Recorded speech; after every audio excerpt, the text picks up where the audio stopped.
হ্যাঁ বলো তো বাপু, এই তোমাকে কেন সবাই এই ঘাউরা মজিদ বলে ডাকে? সেটা তো আপনি ভালো জানেন স্যার। আপনি যেহেতু প্রশ্নটা করলেন, আমি একটা শান্তশিষ্ট অবোধ বাচ্চা ছেলে। এইরকম একটা নান্না বাচ্চাকে কেউ এ ঘাওড়া মজিদ বলতে পারে বলুন?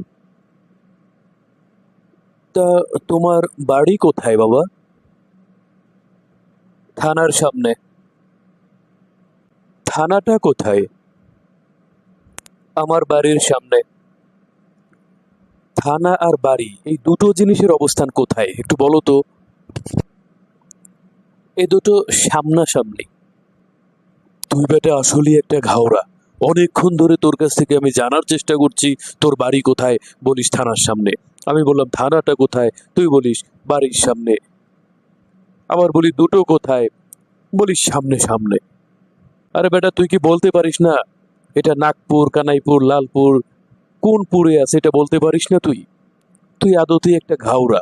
তুই একটা ঘাওড়া মজিদ, লোকে ঠিকই বলে। দূর হয় এখান থেকে, দূর হ।